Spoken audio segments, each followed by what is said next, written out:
नमस्कार दोस्तों, JRF nexus के ऑनलाइन क्लास में आपका स्वागत है। आज की क्लास में हम लोग ये जानने का प्रयास करेंगे कि इतिहास अगर विज्ञान नहीं है तो क्या है। तो यहाँ हम विभिन्न विद्वानों के मतों को देखेंगे कि कैसे उन्होंने ये बताया है कि इतिहास विज्ञान नहीं है, सामाजिक विज्ञान है। तो पहले की क्लास में हम लोगों ने देखा था कि इतिहास विज्ञान है, तमाम तर्कों के आधार पर यह प्रूव करने का प्रयास किया गया कि इतिहास विज्ञान है। दूसरे क्लास में हमने देखा कि इतिहास विज्ञान नहीं है, इसको लेकर के विद्वानों के तमाम तर्क हैं। आज की क्लास में हम देखेंगे कि इतिहास सामाजिक विज्ञान है। तो किन तर्कों के आधार पर विद्वान ये मानते हैं कि इतिहास सामाजिक विज्ञान है, आइए देख लेते हैं। इतिहास सामाजिक विज्ञान है, हिस्ट्री इज सोशल साइंस। अब इसको लेकर के विद्वानों ने अपने जो तर्क दिए हैं उसको समझना है।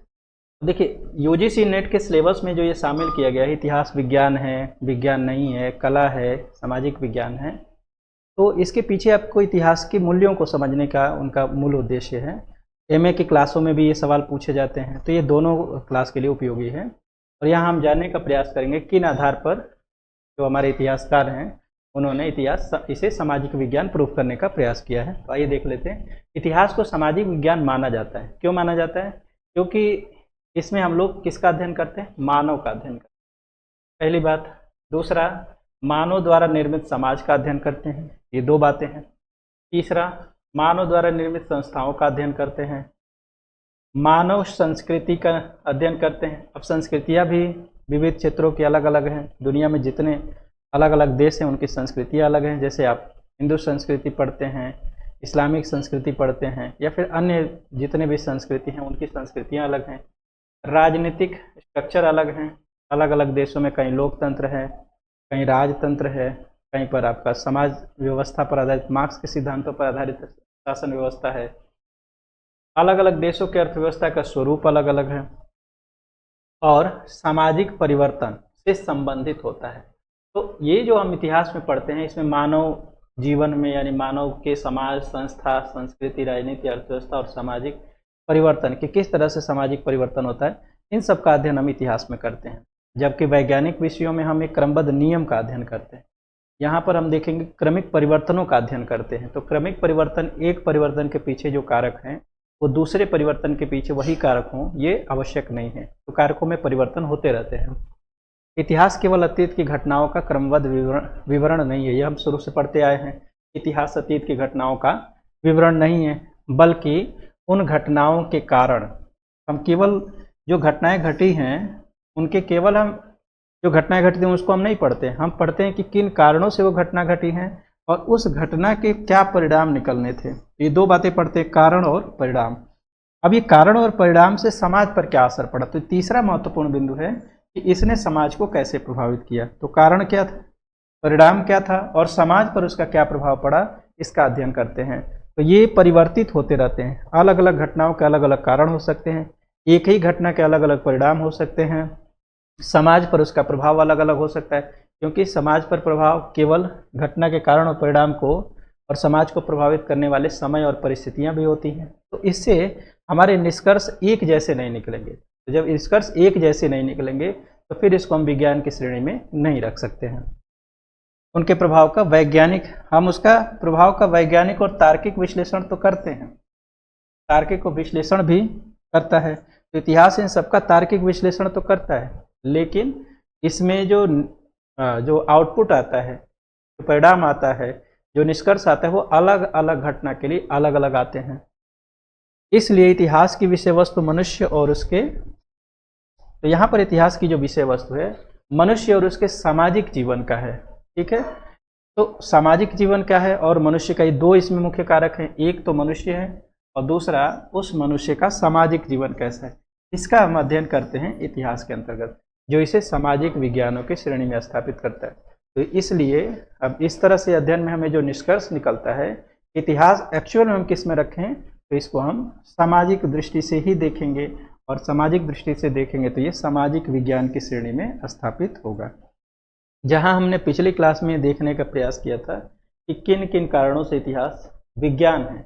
जैसे हमने इतिहास में वस्तुनिष्ठता देखा था, हम लोगों ने उसका विवेचना किया था। हमने ये देखा था कि इतिहास में भी एक तार्किक निष्कर्ष निकल सकता है, लेकिन वहाँ निकल सकता है उसके लिए तमाम तर्क हम लोगों ने पढ़ा, जो पिछली क्लास में हमने पढ़ा था।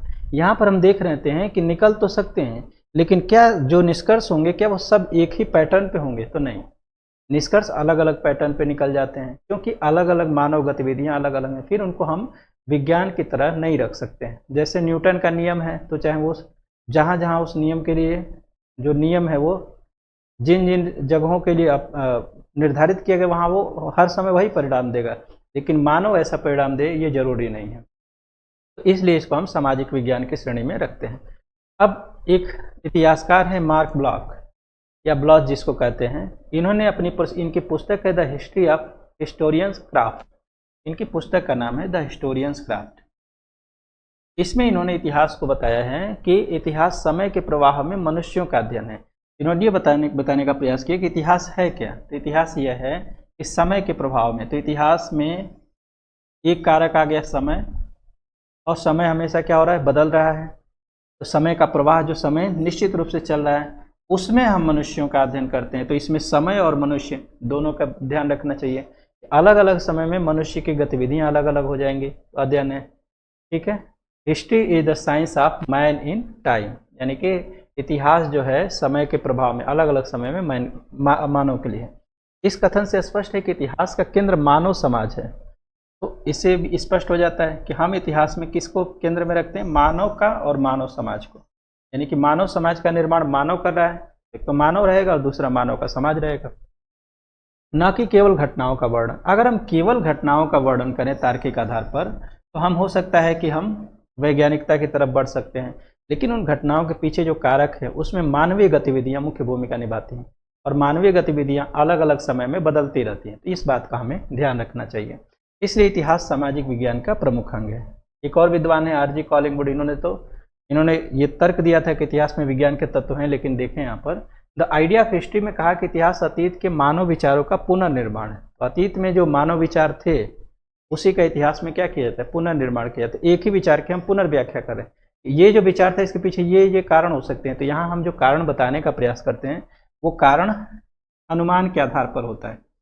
ये कारण अनुमान के आधार पर होता है, और ये अनुमान किस आधार पर लगाते हैं? तो एक इतिहासकार की विचारधारा,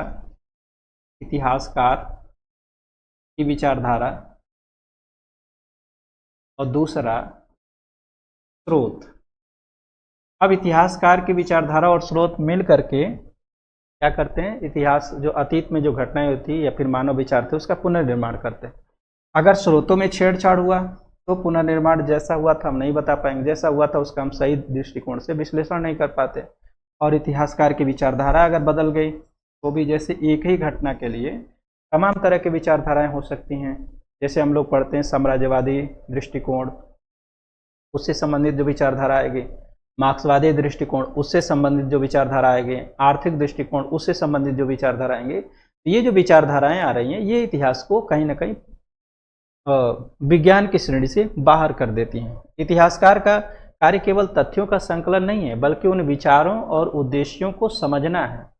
तो अब इतिहासकार के लिए क्या है महत्वपूर्ण बिंदु? हम लोग शुरू से पढ़ते हैं कि एक तो सबसे बड़ा कारक है तथ्य, जो स्रोत हैं जिनका वो विश्लेषण करेगा। तो तथ्यों का संकलन नहीं करना है, बल्कि उन विचारों, देखिए यहाँ विचारधारा पे हम बात कर रहे थे, उस समय के जो विचार थे और उस विचार के पीछे क्या उद्देश्य थे, इसको भी समझना इतिहासकार का काम है, जिसके कारण घटनाएं घटित हुई। तो अगर ये घटना घटित हो रही है, अगर हम बात करें कि कोई घटना घटित हो रही है, अगर कोई घटना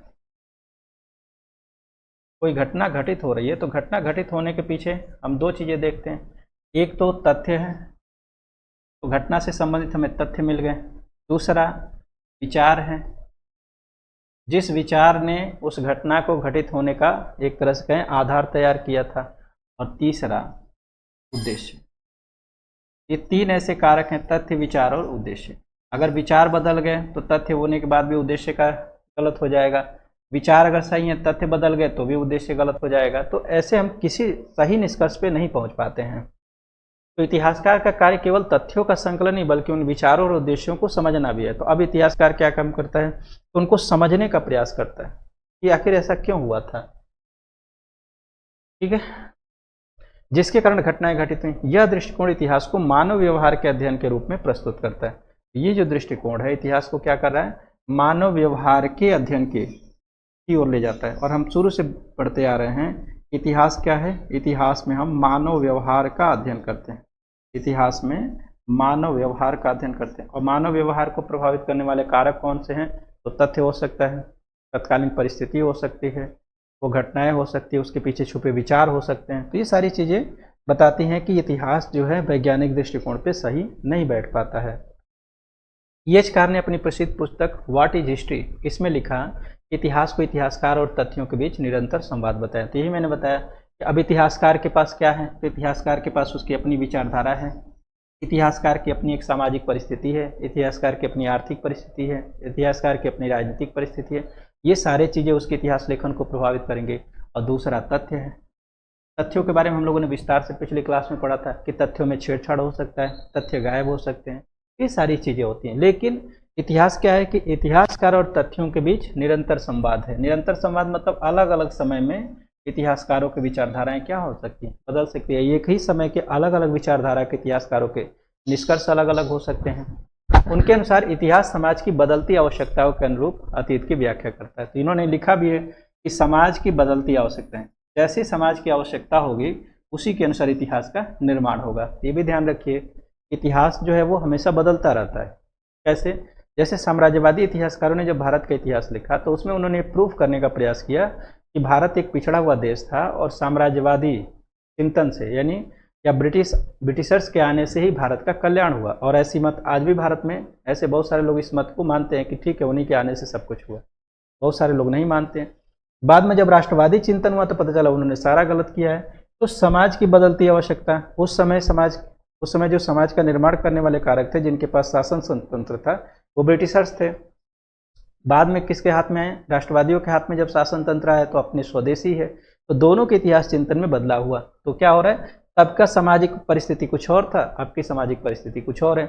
एक ही घटना का विश्लेषण तब दूसरे दृष्टिकोण से हुआ, अब दूसरे दृष्टिकोण से हो रहा है। तो समाज की बदली आवश्यकताओं के अनुरूप अतीत की व्याख्या करता है। इस प्रकार इतिहास समाज और उसके विकास का विश्लेषण करता है। तो जो समाज बना है उसका कैसे विकास हुआ, इसका विश्लेषण करने का काम इतिहास करता है। और इस दृष्टिकोण से देखा जाए कि सामाजिक विज्ञान का विषय है और ये क्रमिक परिवर्तन का विषय। एक समय के बाद दूसरे समय में जो इतिहास लिखा गया उसमें भी क्या परिवर्तन रहे, उसका भी हमें अध्ययन करना होगा। इसलिए यह क्या है? एक सामाजिक विज्ञान। आर्नोल्ड जे टॉयनबी ने क्या कहा है? इन्होंने सभ्यताओं के उत्थान और पतन का अध्ययन करते हुए बताया कि समाज चुनौती और उत्तर, चैलेंज एंड रिस्पॉन्स के आधार पर विकसित होता है। इतिहास किसके आधार पर विकसित होता है? एक तो इतिहासकार के समक्ष चुनौती आती है और दूसरा उसका वो चुनौतियों का उत्तर खोजता है, इसी से विकसित होता है। उनकी बहुचर्चित कृति है स्टडी ऑफ हिस्ट्री, इसमें इन्होंने लिखा इतिहास को सामाजिक परिवर्तन के अध्ययन का माध्यम बनाती है। तो इतिहास क्या है? सामाजिक परिवर्तन के अध्ययन का माध्यम है।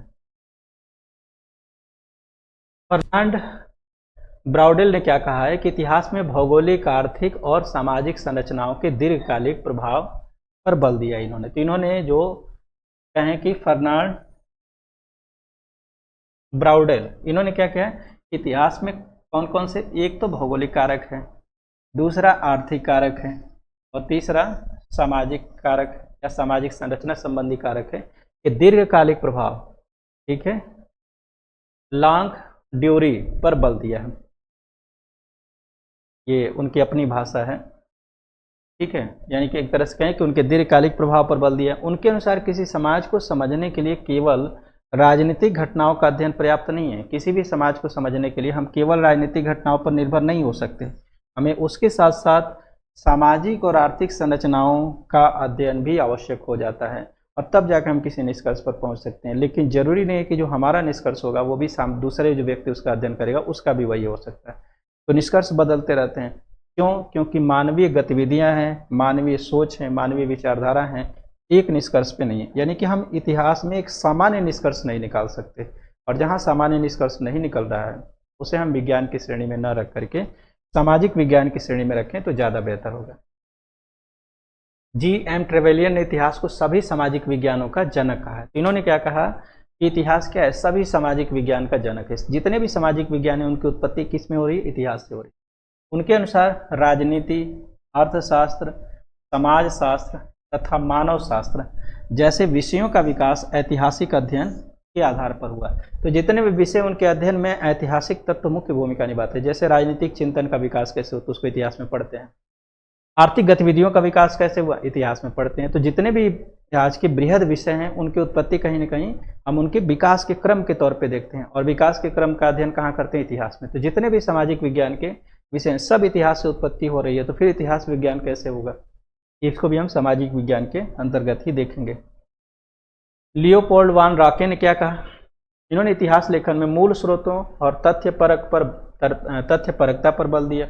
इन्होंने वही बात कहा कि मूल स्रोत पर ध्यान दो, और इसी के आधार पर हम लोगों ने पिछली क्लास में देखा था कि मूल स्रोत और उसका सही दृष्टिकोण से विश्लेषण किया जाए तो इतिहास वैज्ञानिकता की तरफ बढ़ सकता है।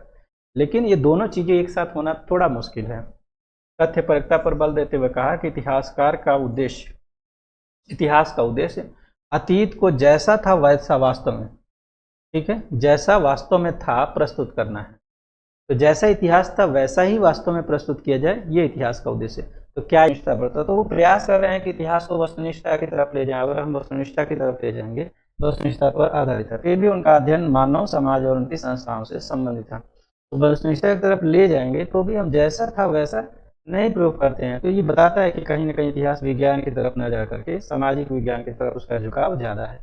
भारतीय इतिहासकार अगर डी डी कौशाम्बी की बात करें तो इन्होंने इतिहास को उत्पादन संबंधों, सामाजिक संरचना और आर्थिक विकास के संदर्भ में समझने का प्रयास किया। मैंने कहा ना कि अलग अलग इतिहासकारों के दृष्टिकोण अलग अलग हो सकते हैं, कौन से इतिहासकार किस दृष्टिकोण से चीज़ों को देख रहा है। अब डी डी कौशाम्बी की अगर हम बात करें तो डी डी कौशाम्बी भारत के बहुत अच्छे इतिहासकार हैं। इन्होंने आर्थिक तत्वों पर बल दिया, जैसे कि उत्पादन संबंध क्या क्या थे। तो किसी भी राजनीतिक घटनाक्रम या सांस्कृतिक घटनाक्रम या सामाजिक घटनाक्रम के लिए उत्पादन संबंध महत्वपूर्ण भूमिका निभाते हैं, सामाजिक संरचना महत्वपूर्ण भूमिका निभाती है, और आर्थिक विकास के संदर्भ में, यानी कि कैसे आर्थिक विकास हुआ, इसके संबंध में उन्होंने समझने का प्रयास किया। उनकी पुस्तक An Introduction to the Study of Indian History, भारतीय इतिहास के सामाजिक और आर्थिक विश्लेषण, यहाँ पर इनकी पुस्तक में हम देख रहे हैं इतिहास के सामाजिक और आर्थिक विश्लेषण पर अधिक बल दिया गया है। इन सभी इतिहासकारों के मतों को अब देखें तो कहीं ना कहीं इतिहासकार पूरी तरीके से सामाजिक विज्ञान की तरफ अधिक झुका हुआ दिखाई देता है। रोमिला थापर ये भी आर्थिक दृष्टिकोण से इतिहास का मूल्यांकन करती है, मार्क्सवादी दृष्टिकोण इनका भी। इन्होंने सामाजिक प्रक्रियाओं के अध्ययन का विषय माना, तो इन्होंने भी माना कि इतिहास क्या है, सामाजिक प्रक्रियाओं का अध्ययन है। इसको हम वैज्ञानिक दृष्टिकोण से अगर देखने का भी प्रयास करें तो समाज परिवर्तनशील है, तो हम सही निष्कर्ष पर नहीं पहुँच पाए। उनके अनुसार इतिहास का उद्देश्य केवल राजाओं और युद्धों का वर्णन करना नहीं है, बल्कि समाज, संस्कृति, धर्म, अर्थव्यवस्था और सामान्य जनजीवन के विकास को समझना है, और ये एक निश्चित अनुक्रम में नहीं हो सकते हैं। इतिहास को सामाजिक विज्ञान मानने के आधार इतिहास का केंद्र मानव और समाज है। तो इन सारे विद्वानों को पढ़ने के बाद हम इस निष्कर्ष पर पहुंच सकते हैं। इतिहास में मूल तत्व क्या है, मानव है और मानव द्वारा निर्मित समाज है। फिर भी हम देख लेते हैं कि इतिहास में हम 3-4 बिंदुओं के आधार पर समझने का प्रयास करेंगे। जैसे इतिहास सामाजिक संस्थाओं का अध्ययन करता है, तो इतिहास में क्या है कि जो मानव समाज की सामाजिक संस्था है उसका अध्ययन करता है, जो उसे सामाजिक विज्ञान की तरफ ले जाता है। इतिहास सामाजिक परिवर्तन और विकास की क्रियाओं का अध्ययन करता है, तो सामाजिक संस्थाओं का अध्ययन किया और क्या उसमें परिवर्तन हुआ उसका अध्ययन करता है। इतिहास कारण परिणाम इस सिद्धांत पर आधारित होता है, कॉज एंड इफेक्ट पर आधारित होता है। अभी हमने पढ़ा कि एक कारण के क्या परिणाम होंगे, इतिहास की मूल विषय वस्तु है। उसके लिए हम तथ्य और इतिहासकार के मनोदृष्टि दोनों को समझने का प्रयास करते हैं। और इतिहास समाजशास्त्र, राजनीति विज्ञान, अर्थशास्त्र, मानव शास्त्र और भूगोल जैसे विज्ञानों से घनिष्ठ रूप से जुड़ा हुआ है। अभी हम लोगों ने ऊपर देखा कि इतिहास सभी सामाजिक विज्ञान की क्या है, जननी है, या फिर कहें कि सभी सामाजिक विज्ञान का पिता है। इतिहास सामाजिक संस्थाओं का अध्ययन करता है। तो पहली बात देख लेते हैं, इतिहास मानव समाज की प्रमुख सामाजिक संस्थाओं में कौन कौन से हैं, तो परिवार है, ठीक है, ये सबसे छोटी इकाई है। राज्य है, जो परिवार या व्यक्ति है उसका अपना एक धर्म हो सकता है। उनकी शिक्षा का तरीका हो सकता है, वो शिक्षा मौखिक है, लिखित है, पैतृक है, या फिर राज्य केंद्रीय है। अर्थव्यवस्था, उस राज्य की अर्थव्यवस्था कैसी है, उस राज्य के कानून कैसे हैं, विधि कैसे हैं, और अन्य सामाजिक संगठनों की उत्पत्ति कैसे, ये जितने भी सामाजिक संगठन हैं इनकी किन परिस्थितियों में उत्पत्ति हुई, उनका विकास कैसे हुआ, उनका स्वरूप कैसा है, और समय के साथ उनमें क्या क्या परिवर्तन हुए। जैसे भारतीय शिक्षा पद्धति की बात करें तो आज से 100 साल पहले वो शिक्षा पद्धति नहीं थी जो आज आ चुकी है। पहले की शिक्षा पद्धति कुछ और थी, अभी की शिक्षा पद्धति कुछ और है। तो ये सारी चीज़ें बदलते रहते हैं। पहले सामाजिक स्वरूप कुछ और था, अभी सामाजिक स्वरूप कुछ और है। सब बदलते रहते हैं, तो एक निश्चित हम नियम नहीं बना सकते हैं। इन संस्थाओं के माध्यम से किसी समाज की सामाजिक संरचना, जीवन पद्धति, सांस्कृतिक परंपराएं, राजनीतिक व्यवस्था तथा आर्थिक गतिविधियों को समझा जाता है। इतिहास में हम क्या करते हैं, उन सभी गतिविधियों को, चाहे वो सामाजिक संरचना हो, सांस्कृतिक परंपराएं हो, राजनीतिक व्यवस्था हो, आर्थिक गतिविधियों, इन सभी को समझने का प्रयास करते हैं। इतिहास यह स्पष्ट करता है कि विभिन्न कालों में इन संस्थाओं का स्वरूप क्यों बदला। इतिहास हम क्या अध्ययन करते हैं कि इन संस्थाओं का स्वरूप कैसे बदला था और उस बदलने के पीछे कौन कौन से सामाजिक कारण जिम्मेदार थे, कौन से आर्थिक कारण जिम्मेदार थे और कौन से धार्मिक कारण जिम्मेदार थे अथवा राजनीतिक कारण जिम्मेदार थे, तथा इन परिवर्तनों का समाज और मानव जीवन पर क्या प्रभाव पड़ा। तो अब जैसे अगर हम मध्यकाल को देखें तो वहाँ पे धार्मिक दृष्टि से बहुत सारे परिवर्तन दिखाई देते हैं, वहीं आधुनिक काल में देखें तो राजनीतिक दृष्टि से बहुत सारे परिवर्तन होते हैं। अब ये परिवर्तन क्यों हुए, उनका अध्ययन करते हैं इतिहास के अंतर्गत। अब जरूरी नहीं कि एक परिवर्तन के लिए ये कारक जिम्मेदार है तो दूसरे परिवर्तन के लिए उसी नियम के अनुसार कारक आएंगे, नहीं हो सकते हैं। ये चीज भी बताता है कि कहीं ना कहीं सामाजिक मूल्य है। मार्क ब्लॉच के अनुसार इतिहास का वास्तविक विषय मनुष्य और उसका सामाजिक जीवन है। इस प्रकार इतिहास सामाजिक संस्थाओं के विकास, उनके पारस्परिक संबंधों तथा समाज पर उनके प्रभाव का प्रमाण आधारित तार्किक और वैज्ञानिक अध्ययन प्रस्तुत करता है। यही कारण है कि इतिहास को सामाजिक विज्ञान की एक प्रमुख शाखा माना जाता है। तो अब ये समाज और सामाजिक परिवर्तन का अध्ययन कर रहा है, तो फिर इसे हम विज्ञान कैसे मान सकते हैं, इसको हम सामाजिक विज्ञान मानते हैं। इतिहास सामाजिक परिवर्तन और विकास की प्रक्रिया है। तो अभी हमने देखा कि इतिहास में हम सामाजिक परिवर्तन को देखते हैं। अब थोड़ा सा देख लेते हैं सामाजिक विकास की प्रक्रिया क्या है। इतिहास सामाजिक परिवर्तन और विकास की प्रक्रिया का विश्लेषण करता है। ये विश्लेषण करता है कि क्यों हुआ, क्योंकि प्रत्येक समाज समय के साथ निरंतर परिवर्तनशील रहता है। इतिहास यह अध्ययन करता है कि विभिन्न काल में सामाजिक, राजनीतिक, आर्थिक, धार्मिक तथा सांस्कृतिक परिस्थितियों में किस प्रकार परिवर्तन हुआ। वहाँ हमने देखा कौन कौन से कारक जिम्मेदार थे, और ये हम देख रहे हैं कि परिस्थितियाँ क्या क्या थी, उसके पीछे कौन से कारण थे तथा उनका मानव समाज पर क्या प्रभाव पड़ा। क्या उससे मानव समाज समृद्ध हुआ, मानव समाज में एक तरह से गिरावट आई। इन चीज़ों का भी अध्ययन करते हैं, बल्कि उनके कारण परिणाम संबंधों का विश्लेषण करके या समझने का प्रयास करते हैं समाज एक अवस्था से दूसरी अवस्था में कैसे विकसित हुआ और उसका क्या प्रभाव पड़ा।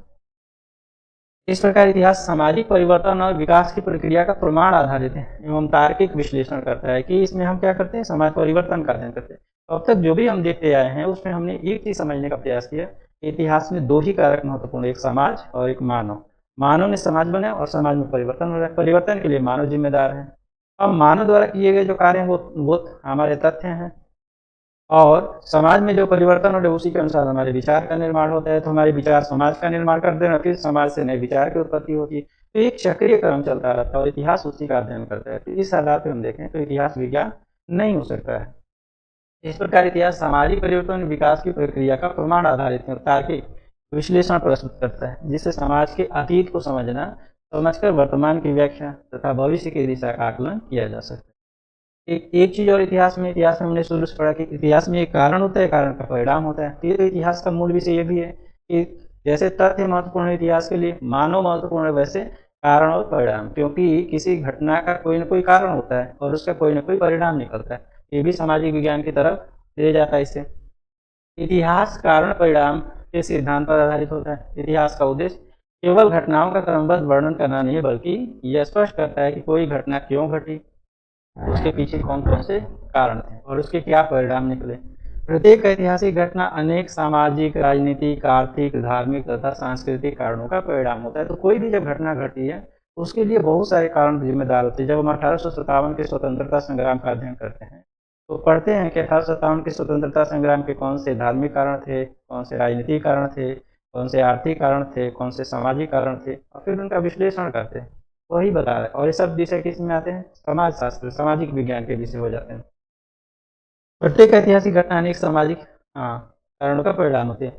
इसलिए इतिहासकार तथ्यों और साक्ष्यों के आधार पर घटनाओं के कारणों तथा उनके प्रभाव का विश्लेषण करता है। तो यहाँ स्पष्ट हो जाता है कि जिन तथ्यों से हम इतिहास का निर्माण करते हैं, जो व्याख्या करते हैं, उसमें हमारे जो मुख्य बिंदु आ जाते हैं, घटनाओं के कारण और घटनाओं का क्या प्रभाव पड़ा। जैसे 1857 की जो क्रांति हुई उसका समाज पर क्या प्रभाव पड़ा, क्या समाज का सामाजिक स्तर गिरा या फिर समाज में एक मनोवैज्ञानिक बदलाव आया?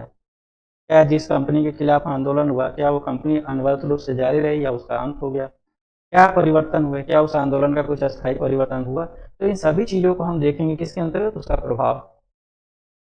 ठीक है, कारण में हम देखेंगे कि कौन कौन से उसके हम लोग पढ़ते हैं, ये तो हम लोग जनरली पढ़ते आए हैं कि कौन से उसके राजनीतिक कारण थे, फिर हम पढ़ते हैं कौन से आर्थिक कारण थे, धार्मिक कारण थे, सामाजिक कारण थे, सांस्कृतिक कारण थे, और इन सभी कारणों का हम विश्लेषण करते हैं। ईएचआर क्या कहते हैं कि the Study of history is study of car, अर्थात इतिहास का अध्ययन कारणों का अध्ययन है। तो कौन कौन से कारण थे उसी का अध्ययन हम करते हैं इतिहास में। फिर विज्ञान कैसे हो सकता है, थोड़ा सा विचारण है। अपनी प्रसिद्ध पुस्तक में उन्होंने स्पष्ट किया है कि इतिहासकार का सबसे महत्वपूर्ण कार्य घटनाओं के कारणों की खोज करना और उसके परस्पर संबंधों से तार्किक व्याख्या करना। तो ये जो कहते हैं इतिहासकार कि इतिहास का जो महत्वपूर्ण कार्य है वो क्या है, कारणों की खोज करना। कौन कौन से कारण जिम्मेदार थे? जब हम कारणों का पता लगा लेंगे तो हम उसकी व्याख्या सही तरीके से कर लेंगे। और वो व्याख्या किसके लिए होगा, तो सामाजिक मूल्य के लिए होगा। जब हम बौद्ध धर्म का अध्ययन करते हैं तो वहाँ भी देखते हैं कि बुद्ध ने अपना पूरा जीवन लगा दिया दुख के कारणों को जानने में, और अंततः उन्होंने जिस निष्कर्ष पर पहुंचे उसको हम लोग कहते हैं अष्टांगिक मार्ग के द्वारा हम लोग दुख से निकल सकते हैं। चतुष्टाय सिद्धांत दिया उन्होंने। तो जब हम कारण को जान लेंगे तभी हम कोई नया विचार दे सकते हैं। तो कारणों को खोज करना और उसके संबंधों परस्पर संबंधों की तार्किक व्याख्या करना। तो बुद्ध ने जो तार्किक व्याख्या किया वो कारणों को खोजने के बाद ही किया कि हमारे दुख के क्या कारण हैं और उससे कैसे निपटा जाए। तो उसके लिए उन्होंने अष्टांगिक मार्ग दिया निपटने के लिए। तभी हम ये व्याख्या कर सकते हैं जब हम कारणों पर पहुंच सकते हैं। तो यही बात कर रहे हैं कि इतिहास का अध्ययन कारणों का अध्ययन है। अपनी प्रसिद्ध पुस्तक में उन्होंने स्पष्ट किया है कि इतिहासकार का सबसे महत्वपूर्ण कार्य घटनाओं के कारणों की खोज करना, उसके परस्पर संबंधों की तार्किक व्याख्या करना। कॉलिंग वुड की बात करें तो का मत है कि इतिहासकार को किसी भी घटना के पीछे कार्य करने वाले मानवीय विचार कौन कौन से, जैसे कोई घटना हो रही है उसके पीछे कौन कौन से मानवीय विचार काम कर रहे थे। जैसे प्लासी का युद्ध हम पढ़ते हैं तो प्लासी के युद्ध में हम देखते हैं कि एक तरफ सिराजुद्दौला है और उसके पीछे मानवीय विचार काम कर रहे थे कि इसको गद्दी से कैसे हटाया जाए। तो ये तो उनके विचार थे, विचारों में बहुत सारी बातें थी। उनका उद्देश्य क्या था, इसको हटा करके कैसे व्यक्ति को हम गद्दी पर बिठाएंगे जो हमारी बात सुनेंगे। और उस समय की परिस्थितियाँ क्या थी, परिस्थितियाँ किसके अनुकूल थी, तो राजा के अनुकूल नहीं थी। और ऐसे में ब्रिटिश ईस्ट इंडिया कंपनी का सहयोग लिया। परिणाम राजा के खिलाफ रहा और बाद में जिन लोगों ने षड्यंत्र किया उनके खिलाफ भी साबित हो गया, क्योंकि जिनका सहयोग लिया वो सबसे ज़्यादा ताकतवर निकले। बाकी को उन्होंने रास्ते से हटा दिया और शासन सत्ता उनके हाथ में आ गई। तो शासन सत्ता एक वर्ग विशेष अपने हाथ में लेना चाहता था, लेकिन जिस सहयोगी को बुलाया शासन सत्ता पर अधिकार कराने के लिए वो सहयोगी उनको भी रास्ते से हटा दिया, पूरी शासन सत्ता अपने हाथ में ले लिया। तो इस पर भी हमें विचार करना चाहिए कि ये वही बात बता रहा है कि परिस्थितियाँ क्या थी, तो ये समझना चाहिए। और उन्होंने यह बताया कि किसी ऐतिहासिक घटना की वास्तविक व्याख्या उसके कारणों और मानव चिंतन के विश्लेषण से ही संभव है। अब देखिए ये बहुत बड़ी बात है कि उसके पीछे के कारण क्या थे और मानव कैसे सोच रहा था। जैसे अभी हमने जो पलासी के युद्ध की बात किया, तो पलासी के युद्ध में 3 कारक काम कर रहे थे। एक राजा जो था यानी नवाब जो था सिराजुद्दौला, दूसरा इसके खिलाफ षड्यंत्र करने वाले राज्य के राजकीय पदाधिकारी थे, राजकीय पदाधिकारी। अब एक अध्ययन हम ये भी कह सकते हैं कि वो जो दौर चल रहा था वो दौर चल रहा था किंग मेकर के। तो राजकीय पदाधिकारी चाहते थे कि हम ही किंग बनाए और राजा बनाने में हमारी महत्वपूर्ण भूमिका हो। और इन राज पदाधिकारियों के सहयोगी के रूप में इन्होंने ईस्ट इंडिया कंपनी का सहयोग लिया, ईस्ट इंडिया कंपनी का सहयोग ले लिया। अब ये जो राज पदाधिकारी थे इनमें आपसी वैमनस्य था। ईस्ट इंडिया कंपनी एक व्यवस्थित कंपनी थी जिसके एक अपने नियम थे, एक नीति थी। और राजा, अब ये दोनों जब एक साथ जुड़े तो राजा की स्थिति कमजोर हुई, राजा को हटा दिया गया। अब ये राज्य के जो राजकीय पदाधिकारी थे इनमें भी फूट थी, तो इनके फूट का फायदा किसको मिला, इनके फूट का फायदा मिल रहा है ईस्ट इंडिया कंपनी को। अब इनकी फूट में क्या होगा, ये कई भागों में बिखरते चले जाएंगे। अब ये जो कंपनी है ये मुख्य भूमिका में आती चली जाएगी। अब इसी में से राजा निकलेगा जो किसी काम का नहीं है। अब इस राजा को अगर कंपनी ने अपने पक्ष में कर लिया तो पदाधिकारी किसी काम के नहीं रहे, और ऐसे में धीरे धीरे इनकी सत्ता भी कमजोर हुई, इनकी सत्ता भी कमजोर हुई, तो ईस्ट इंडिया कंपनी की सत्ता मजबूत हो गई। तो युद्ध केवल मैदान में नहीं हुआ, युद्ध तो मस्तिष्क में हो गया। तो वही बात कर रहे हैं कि मानव चिंतन में ही युद्ध था, और चिंतन ने क्या किया, ईस्ट इंडिया कंपनी को मजबूत होने का एक अवसर प्रदान कर दिया। तो इतिहास में हम इन्हीं चीज़ों का विश्लेषण करते हैं कि जरूरी नहीं कि युद्ध मैदान में ही हो, युद्ध मानव मस्तिष्क में हो सकता है, मानव चिंतन में हो सकता है, और अगर वो चिंतन सही है तो सही दिशा में जाएगा। और ईस्ट इंडिया कंपनी का फायदा ये हुआ कि ये सारे के सारे हट गए, अब यहाँ पर एक ही शक्ति बच गई, और वो थी east India company. East India company, तो प्रशासन भी इसके हाथ में चला गया। अब ईस्ट इंडिया कंपनी की बात करें तो इस कंपनी को कौन कंट्रोल कर रहा है, तो ब्रिटिश पार्लियामेंट कर रहा है, ब्रिटिश पार्लियामेंट कर रहा है। अब ब्रिटिश पार्लियामेंट और इनमें कौन ज्यादा ताकतवर है, तो ब्रिटिश पार्लियामेंट ज्यादा ताकतवर है। और जब 1857 की घटना होगी तो ब्रिटिश पार्लियामेंट इसको भी रास्ते से हटा देगा, और फिर शासन सत्ता किसके हाथ में चला गया, ब्रिटिश पार्लियामेंट के हाथ। अब जब हम एकजुट होंगे तभी हम ब्रिटिश पार्लियामेंट से शासन सत्ता ले सकते हैं, क्योंकि ब्रिटिश पार्लियामेंट ये दुनिया को दिखाने का प्रयास करेगी कि हमारी वहाँ उपस्थिति आवश्यक है। और जब हम ये प्रूव कर दिए दुनिया के सामने कि आपकी उपस्थिति में कोई ज़रूरत नहीं है, हमने तमाम तरह के आंदोलन किए, तमाम अनुक्रियाएँ किया, तो फिर ब्रिटिश पार्लियामेंट का स्थान किसने ली, तो हमारे राष्ट्र निर्माता ने, यानी राष्ट्रवादियों ने ले लिया। अब जब राष्ट्रवादियों के हाथ में आ गया तो हमारे अपनों के हाथ में आ गया। लेकिन इनके हाथ में आया तो इन्होंने एक निश्चित नियम बनाया। जैसे कंपनी के पास एक नियम था, अब इनके पास भी एक नियम है जिसको हम संविधान के नाम से जानते हैं। उसी नियम से देश के सभी लोग जी रहे हैं। तो ये क्रमिक परिवर्तन है, तो इतिहास में हम इन्हीं बिंदुओं का अध्ययन करते हैं। तो मानव चिंतन के विश्लेषण से ही संभव है। तो ये जो चीजें हैं ना, अभी हमने जो देखा, इतिहास का एक ये दृष्टिकोण हमने देखा, ये मानव चिंतन से निर्मित होता है। आर्नेल्ड जी टॉयनबी ने अपनी प्रसिद्ध स्टडी ऑफ हिस्ट्री में चैलेंज एंड रिस्पांस, चुनौती और उत्तर का सिद्धांत प्रस्तुत किया, और उनके अनुसार सभ्यताओं का विकास या पतन आकस्मिक नहीं होता है। अब देखिए, कोई भी समाज एक निरंतर प्रक्रिया होता है, उसका इतनी आसानी से विकास नहीं होता और इतनी आसानी से पतन नहीं होता। तो अब उसमें कौन कौन से कारण जिम्मेदार हैं, बल्कि विशिष्ट कारण जिम्मेदार है। उन कारणों के प्रति समाज की प्रतिक्रिया का परिणाम होता है। जैसे अगर हमने बात करें, हम क्या आज से 100 साल पहले जैसी भौगोलिक परिस्थिति थी क्या अभी है, क्या हमारे जो वृक्ष आवरण जो धरती पर थे क्या अभी भी है, क्या उसके आज से 100 साल पहले कैसी तरह के पर्यावरण प्रदूषण होते थे, ऐसी तरह से कंपनियां थी। तो सब चीज़ें बदल गई। अब चीज़ें बदल गई तो उसी के हिसाब से नियम भी बदल जाएंगे। क्या आज से 50 साल पहले हम इस तरह से ऑनलाइन जुड़ करके पढ़ सकते थे, नहीं पढ़ सकते थे, तो इससे संबंधित कोई कानून नहीं था। अब के समय में क्या हो गया, सब डिजिटल हो गया, तो उसके लिए कानून भी बनाने पड़ेंगे। तो परिस्थितियां बदलती हैं, तो अब ये परिस्थितियां समाज को परिवर्तित करती रहती है। ये एक दिन में आकस्मिक नहीं होता है अचानक से समाज परिवर्तित हो गया, पहले कुछ घटनाएं घटित होती हैं फिर वो समाज को परिवर्तित करती रहती है। कारणों के प्रति समाज की प्रतिक्रिया। अब समाज की प्रतिक्रिया क्या है, जैसे जब डिजिटल क्रांति आई तो पहले लोगों के पास मोबाइल नहीं थे, फिर लोगों के हाथ में मोबाइल आया, 2G स्पेक्ट्रम आया, फिर 3G आया, फिर 4G आया, अभी 5G आ गया, कहीं 6G आ रहा है। तो ये जो जनरेशन हमारे बदलते जा रहे हैं, ये समाज को धीरे धीरे धीरे धीरे उस दिशा में ले जाने का प्रयास करते हैं।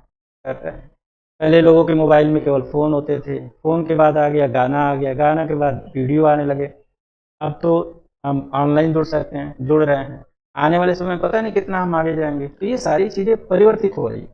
उनके विचारों से स्पष्ट है कि इतिहास कारण परिणामों के सिद्धांत पर आधारित एक विश्लेषणात्मक सामाजिक विज्ञान है, जिसमें प्रत्येक घटना की व्याख्या उसके कारणों, परिस्थितियों, परिणामों के आधार पर की जाती है कि उसके कारण क्या थे, परिस्थिति क्या थी और परिणाम। तो इसमें जो नई तत्व हमें दिखाई दे रहा है, हम लोग कह रहे हैं ना कारण और परिणाम, लेकिन कारण और परिणाम में एक व्यक्ति आती है कि कौन सी चीज़ कौन सी परिस्थिति थी, ये भी इतिहास को प्रभावित करती है।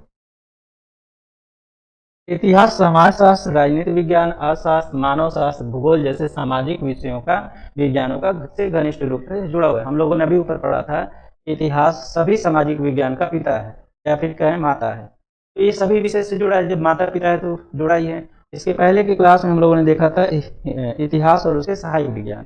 तो कौन कौन से विषय उसके सहायक है, तो सारे विषय उसके सहायक है जो उसके सहयोगी के तौर पर काम करते हैं। इतिहास में समाजशास्त्र भी है, राजनीति विज्ञान भी है, अर्थशास्त्र के भी तत्व पाए जाते हैं, मानव शास्त्र के तत्व पाए जाते हैं, भूगोल के तत्व पाए जाते हैं, जैसे सामाजिक विज्ञानों से घनिष्ठ रूप से जुड़ा है। तो जब भी हम किसी इतिहास का विश्लेषण करते हैं तो पहले तो उस जगह के बारे में बताते हैं कि कहाँ स्थित है, उस घटना के बारे में, फिर हम बताते हैं कि उसकी सामाजिक परिस्थिति, उसकी राजनीतिक परिस्थिति क्या है, उसकी सामाजिक परिस्थिति क्या है, उसकी आर्थिक परिस्थिति क्या है, कि मानव जीवन कैसे है, और तब हम इतिहास का निर्माण करते हैं जो उसे सामाजिक विज्ञानों से घनिष्ठ रूप से संबंधित करता है। इतिहास इन सभी विषयों से के सिद्धांतों अवधारणाओं और शोध पद्धतियों का उपयोग करके मानव समाज के अतीत की व्यापक एवं वैज्ञानिक अध्ययन करता है। तो वो जब भी इतिहास का निर्माण करता है तो इन सभी बिंदुओं पर वो ध्यान देता है। समाजशास्त्र सामाजिक संरचना और संस्थाओं को समझने में सहायता करता है। तो समाजशास्त्र का सहयोग क्यों लिया जाता है? ताकि सामाजिक संरचना और सामाजिक संस्था को समझा जाए। राजनीति विज्ञान का सहयोग क्यों लिया जाता है? क्योंकि शासन व्यवस्था को समझा जाए, उसकी विकास की प्रक्रिया को समझा जाए। अर्थशास्त्र का प्रयोग क्यों लेते हैं? क्योंकि हम उत्पादन और वितरण और आर्थिक परिवर्तनों को समझ सकें। मानव शास्त्र का, जैसे कि हम मानव संस्कृति और मानव जीवन पद्धति को समझ सकें। भूगोल का, कि प्रकृति कैसी है, उसकी परिस्थितियाँ कैसी हैं, उसका इतिहास पर क्या प्रभाव पड़ रहा है। जैसे पहाड़ों पर रहने वाले लोगों की जीवनचर्या अलग होगा, मैदानी क्षेत्रों में रहने वाले लोगों की जीवनचर्या अलग होगा, रेगिस्तानी क्षेत्रों में रहने वाले लोगों का जीवनचर्या अलग होगा। तो वो कैसे प्रभावित होते हैं उसका अध्ययन हम करते हैं इतिहास में। इसलिए इतिहास को एक अंतर विषयक सामाजिक विज्ञान माना जाता है। मार्क ब्लाक क्या करते हैं? इन्होंने अपनी प्रसिद्ध पुस्तक द हिस्टोरियंस में स्पष्ट किया कि इतिहास का अध्ययन समाजशास्त्र, भूगोल, अर्थशास्त्र और मानव शास्त्र जैसे सामाजिक विज्ञानों के सहयोग के बिना पूर्ण ही नहीं हो सकता। तो बिल्कुल सही बात है कि बिना इनके हम इतिहास का निर्माण कैसे कर सकते हैं। अगर मान लीजिए हमें किसी पहाड़ी क्षेत्र का इतिहास लिखना है तो पहले तो वहाँ की भौगोलिक परिस्थिति को समझना होगा। अब मैदानी क्षेत्र के लोगों की भौगोलिक परिस्थिति अलग है, पहाड़ी क्षेत्र के लोगों की अलग है, तो दोनों की दिनचर्या अलग होगा, रहन सहन अलग होगा, खान पान अलग होंगे, जीने का तरीका अलग होगा। अब दोनों को हम एक परिस्थिति में रख करके इतिहास नहीं लिख सकते। यही बात बता रहा है। उनके अनुसार इतिहास मानव समाज का समग्र अध्ययन है। E.H. कार ने अपनी प्रसिद्ध पुस्तक व्हाट इज हिस्ट्री में कहा कि इतिहास अन्य सामाजिक विज्ञानों से अलग नहीं है, बल्कि उनके साथ निरंतर संवाद स्थापित करके मानव समाज के विकास और परिस्थितियों की व्याख्या करता है। तो जितने सामाजिक विज्ञान के विषय हैं सबसे इतिहास जुड़ा हुआ है, बिना उसके इतिहास का निर्माण हो ही नहीं सकता। फिर उनसे अलग हम इतिहास को किस आधार पर रखें?